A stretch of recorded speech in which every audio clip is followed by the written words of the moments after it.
Voilà, merci beaucoup. On va parler cette fois-ci des élections sénatoriales avec Carlos Moupili. Hein? Oui. Voilà, les élections sénatoriales ou des gouverneurs. Bon, ce sont des élections indirectes. On parle en général des élections indirectes. Alors, avec M. Carlos Moupili, acteur de la société civile. Bienvenue. Oui, merci, bonsoir. Je salue tous les téléspectateurs qui m'ont manqué, ça fait longtemps sur Télé 50. Alors, vous êtes là. M. Carlos Moupili, les élections sénatoriales ou les élections des gouverneurs, on a vu dans certaines provinces, on a accusé qu'il y avait des corruptions, qu'il y avait des actes d'irrégularité. Et vous, en tant qu'acteur de la société civile, quelle lecture avez-vous fait de ces élections indirectes? Je voulais d'abord préciser une chose, c'est que quand je parle des élections, je parle avec la casquette de coordonnateur national et porte-parole de l'Eudiciel, qui est la plus grande plateforme par excellence de la société civile électorale en République démocratique du Congo, qui regroupe 30 réseaux thématiques et plus de 300 ONG de droits de l'homme qui travaillent dans la thématique électorale. Et moi-même, je suis expert électoral. Alors, c'est que l'Eudiciel, qui est la commission d'observation et d'éducation civique électorale, créée au même titre que la CIME, qui est la commission d'intégration et de médiation électorale. Là, je salue nos pères, les confessions religieuses. L'Eudiciel a deux missions traditionnelles, c'est-à-dire l'observation électorale et l'éducation civique et électorale. Et c'est pourquoi que nous envoyons les délégués à la CENI selon la loi organique. Alors, nous avons observé les élections au suffrage universel et direct. Il y a eu les irrégularités que nous avons décriées. Mais pour les élections, c'est-à-dire au second degré, dont les élections sénatoriales et de gouverneurs, nous avons quand même salué l'amélioration sur le plan technique de la CENI. Il y a vraiment une grande amélioration. La CENI a fait son travail d'une manière professionnelle. Alors, qu'est-ce qu'on a constaté?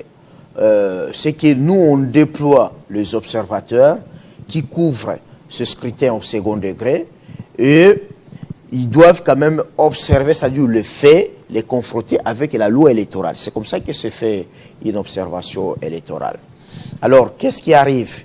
Il y a eu des allégations que nous les avons évaluées, telles qu'on parle de la corruption, d'autres parlent même des députés provinciaux séquestrés. Mais lorsque nous évaluons les faits, nous comprenons qu'il y a certaines allégations qui ne sont pas fondées, mais qui sont bricolées dans des chambres d'hôtel ou dans les députés dans des états-majors. Est-ce que c'est une séquestration ou c'est une stratégie électorale? C'est que vous voulez voter pour tel, vous vous dites, bon, tous ceux qui vont voter pour tel, est-ce qu'on ne peut pas se retrouver quelque part? Puis vous allez, est-ce que là, pourquoi vous parlez de la séquestration? Non, vous voyez que ça tombe bien. Je suis en face d'un journaliste chroniqueur, juriste. Parce que le mot séquestration, ce n'est pas un mot français lorsqu'on est juriste. C'est un mot technique, c'est une infraction pénale. Il y a séquestration lorsqu'on prend des gens contre leur gré, contre leur volonté, voilà, et on les bloque dans une maison. Et là, ils sont des victimes. Quand ils sortiront, ils vont aller saisir la justice pénale. Là, on parle de la séquestration. Mais vous verrez que partout là, certaines ONG ont eu à publier qu'il y a eu séquestration. Mais quand on vérifie les faits, il n'y a pas de séquestration, il n'y a pas de victimes, il n'y a aucune plainte. Donc, c'est que nous avons suivi, par exemple, le cas du Congo central, où on vient d'annuler. Mais pour les cas, par exemple... Donc, une décision encore très contestée, parce que beaucoup de gens disent qu'il n'y a pas eu irrégularité au niveau du Congo central, mais on a juste invalidé compte tenu de certains contextes purement politiques que juridiques. Mais c'est là où nous sommes en train de crier. C'est qu'on gagne les élections dans l'urne, pas en exerçant de manœuvres dilatoires ou des stratégies politiciennes pour gagner les élections devant le juge électoral. Je prends l'exemple du Haut-Touélé. Nos observateurs ont couvert ce scrutin, des sénateurs comme des gouverneurs. Pendant la campagne électorale, les choses se sont bien déroulées dans le respect des règles d'art, donc de la loi électorale. Les jours de scrutin, c'était prévu à 10h, mais le scrutin a commencé à 10h12. C'est que les 12 minutes, la CENI faisait ce qu'on appelle l'organisation matérielle, c'est-à-dire placer les urnes et tout consort. On organise les élections. Le candidat gouverneur Bakomito est proclamé et après la proclamation, dehors, c'est la liesse populaire. Les gens commencent à chanter, à marcher et nous avons quand même salué le fair play des candidats malheureux gouverneurs qui l'ont félicité. Qui ont félicité Bakomito. Qui ont félicité les gouverneurs élus Bakomito. Mais c'est après 4 jours, 5 jours, que certains candidats ont commencé à dire, à contester maintenant les élections de Bakomito. Et jusqu'à même à saisir le juge électoral qui est la cour administrative d'appel. Heureusement que la cour administrative d'appel, c'est la cour d'appel qui siège à Isiro, là où le scrutin a été organisé. Et il y a eu même les agents de l'ANR, tout consort, et tous ont constaté que non, c'était des contestations pour des contestations. Et voilà que pourquoi le juge électoral a confirmé l'élection du gouverneur Bakomito. Parce que regarde, on ne peut pas parler de la corruption pour un candidat gouverneur qui déjà dans son parti politique, il a 6 députés provinciaux, plus 3, 5, c'est-à-dire 8 députés provinciaux alliés. Oui, donc déjà c'est 14, mathématiquement 14 sur 20 électeurs. C'est déjà un acquis. C'est déjà un acquis. Et face à qui, celui qui les conteste maintenant devant le juge électoral, c'est un chef coutumier qui n'est pas politicien, qui a été coopté, c'est-à-dire député provincial coopté, qui n'a pas de députés provinciaux et qui se présente comme indépendant. Alors, c'est à un candidat gouverneur indépendant qu'on peut lui imputer la corruption ou la tricherie, parce qu'on se posera la question, il a eu des voix comment? Parce qu'il n'a pas de député. Et nous, d'ailleurs, déjà, au niveau de l'UDCL, on demandait à ce candidat député de préparer le scrutin de 2028. Parce que lorsque vous allez aux élections, surtout du second degré, et que vous n'avez pas de députés provinciaux, je ne sais pas, vous allez faire quoi? Si ce n'est pas par tricherie ou bien par corruption. Donc, vous voyez déjà que... Si au niveau de la Cour d'appel, ça a été le cas, mais au niveau du Conseil d'État, il n'a pas saisi le Conseil d'État? Bon, maintenant, le Conseil d'État est saisi au second degré.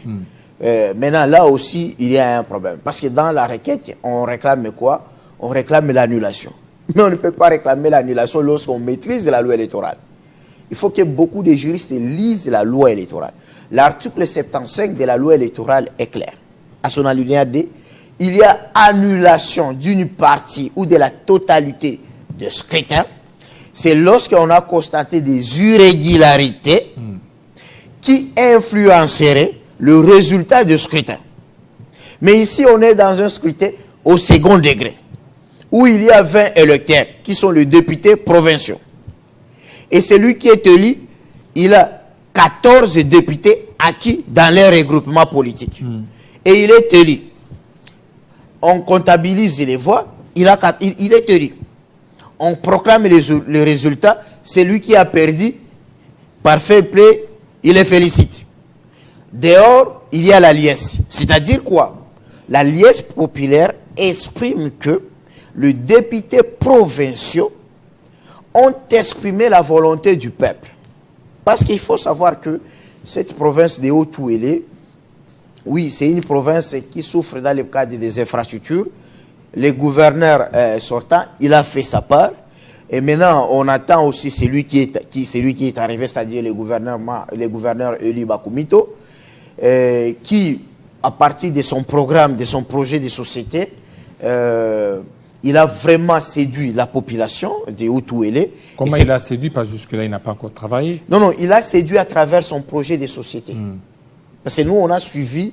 Il a séduit juste les électeurs, juste les députés provinciaux. Non, les députés, parce qu'il y a des radios communautaires. Et d'abord, on interroge la personne, et puis on interroge son projet de société. C'est-à-dire son projet de société a été jugé réaliste, et ce projet répond aux aspirations, aux désirata de la population. Donc, c'est ce qui fait que la population les considère comme quelqu'un qui est un acteur du développement et qui va vraiment répondre à leurs désirata.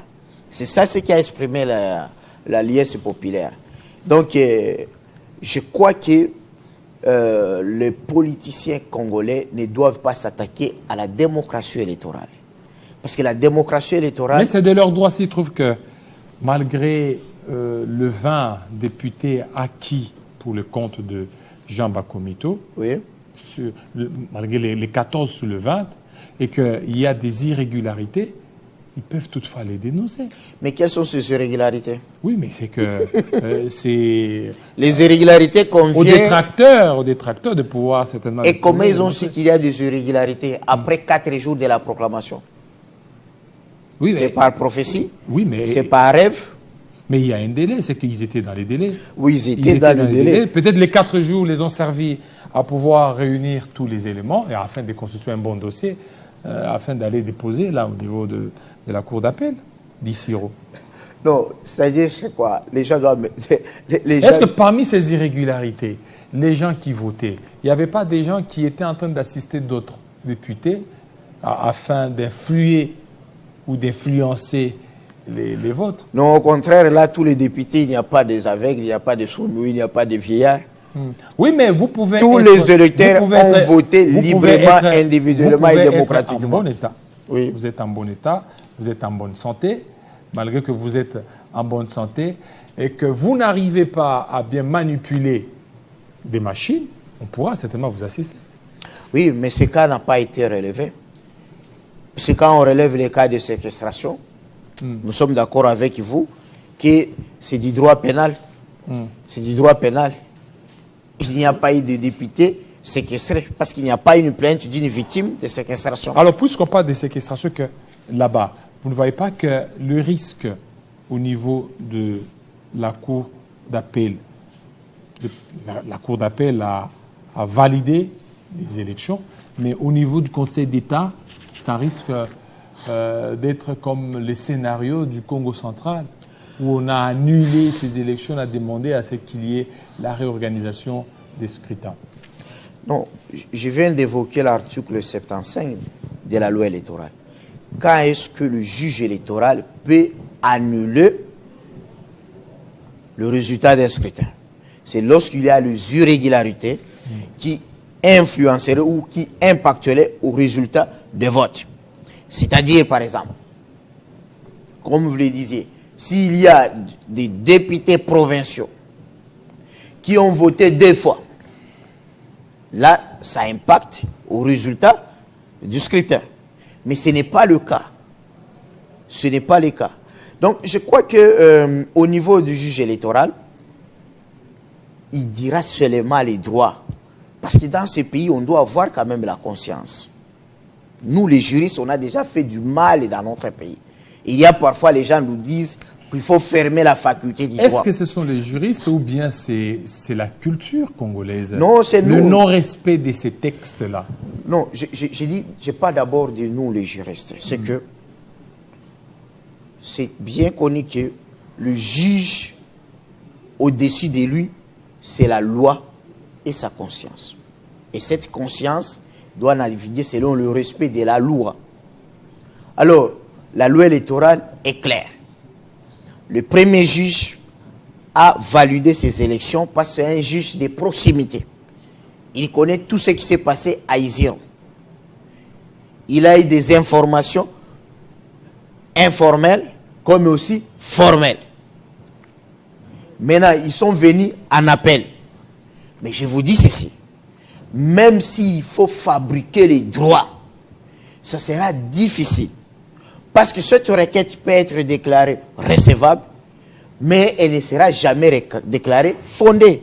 Elle sera boutée, sera déclarée non fondée. Parce que pour qu'une requête soit déclarée fondée, il faut qu'il y ait des preuves qui justifient des irrégularités qui impacteraient au résultat des votes. Or, à Isiro, ce n'est pas ça le cas. Les observateurs étaient là. Le DUCEL, qui est la plus grande plateforme électorale de la société civile, a fait d'abord un rapport sur le monitoring. Et là, nous avions salué pas seulement l'organisation régulière et légale des élections, mais aussi le fair play des candidats gouverneurs et sénateurs qui ont salué ça. Qui serait derrière les détracteurs de Jean Bakomito? Parce que vous voyez, au niveau du Congo central, c'est la guerre des clans, la guerre des camps et des camps. Vous avez les camps Boudimbu et les camps Kamere.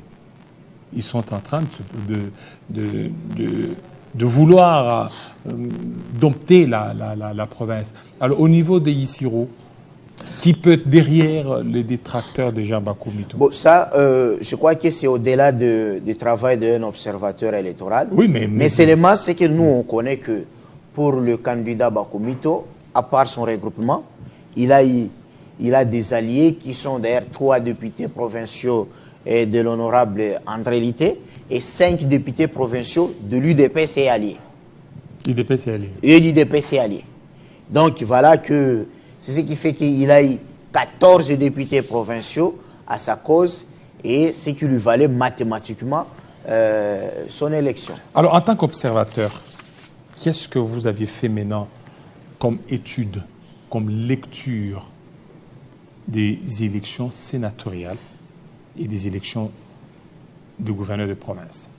J'ai suivi un acteur politique qui dit qu'il a désisté parce qu'on lui demanderait autant d'argent. Et vous, en tant qu'observateur, vous n'avez pas relevé ça? Non, vous savez que quand vous voyez, le DUCEL avait fait des propositions lors de la réforme de la loi électorale. Nous étions même accompagnés par les confessions religieuses. Moi, d'ailleurs, c'était venu de moi, étant qu'un expert électoral, expert en droit électoral, j'avais proposé dans cette réforme qu'on introduise l'infraction de la corruption électorale. Corruption électorale? Oui, oui. C'est une infraction qui n'existe pas. C'est que, en droit pénal électoral, tout ce qui est acte d'achat de conscience des électeurs, moyennant l'argent, des promesses ou des cadeaux, devrait être sanctionné pénalement. Et là, on se retrouverait, je faisais allusion au droit comparé, là nous sommes dans la loi électorale Sud-Coréenne, où tout acte qui concourt par exemple à donner de l'argent, à donner des véhicules ou bien des pièces, des habits aux électeurs pour être élus, c'est sanctionné pour infraction de corruption électorale. Maintenant, dans notre pays, j'ai suivi même le débat ici à Kinshasa, tout consort. Et même avant, lorsque la ministre d'État et ministre de la Justice évoquaient ces problèmes. Mais je savais qu'il y aura un problème sur le plan du droit pénal selon le principe de la légalité criminelle. Nous, l'homme criminel, nous la pouvons c'est que les élections au second degré ne sont pas vraiment différentes des élections au premier degré. C'est que dans le droit électoral, il y a un candidat de l'autre côté et un électeur de l'autre côté. Et la loi électorale vient pour organiser ce rapport-là. Et lorsqu'on est dans le droit pénal électoral, c'est qu'il y a les interdits, les incriminations pour le candidat et pour l'électeur. Le candidat ne doit pas faire ceci, l'électeur ne doit pas faire ceci. Et maintenant, lorsqu'on est aux élections du suffrage universel direct, le candidat, on ne l'interdit pas de donner des ambulances, de donner des motos au chef coutumier, de donner de l'argent. Alors que lui aussi, il fait l'achat de conscience des électeurs. Là, nous sommes au premier degré, au suffrage universel direct. Lorsqu'on monte au second degré, il n'y a rien qui change. Il y a aussi les électeurs et il y a aussi les candidats. Mais seulement les électeurs ici, ce sont des grands électeurs qui sont les députés provinciaux. D'où, à notre niveau, on avait proposé 4 choses dans la réforme. Oui, c'était l'incrimination, c'est-à-dire de la corruption électorale. La question de suppléance, nous, on avait demandé qu'on puisse rentrer à l'ancien régime électoral sous Mobutu. C'est que le premier suppléant devait être le premier candidat malheureux, c'est-à-dire dans la circonscription, par exemple, de Lusambo. Si vous proclamez tel élu avec 4000 voix, comme c'était avec Magui Kiala, c'est lui qui suit avec 2000 voix. Si l'élu devient ministre, le premier suppléant, c'est le candidat député malheureux qui le suit. Ça pouvait résoudre ce problème-là des enfants, tout ça, des membres de la famille. Et la troisième réforme, c'était chez nous, c'était qu'on puisse créer les inspecteurs électoraux. C'est-à-dire la CENI devrait avoir ces inspecteurs qui devraient être là pour la recherche des infractions électorales. Et s'il fallait maintenant changer la constitution pour nous, pour enlever la pression sur la CENI, c'était la démission de toute autorité politique 3 mois avant le dépôt de sa candidature, comme au Madagascar. Voilà, merci beaucoup Carlos Moupili de votre intervention. Merci à vous, fidèles téléspectateurs. Restez branchés sur Télé 50 tout à l'heure, la grande édition des Grâces Salambo. Il sera 20h à Losambo, 19h à Kinshasa. Portez-vous très bien. À très bientôt.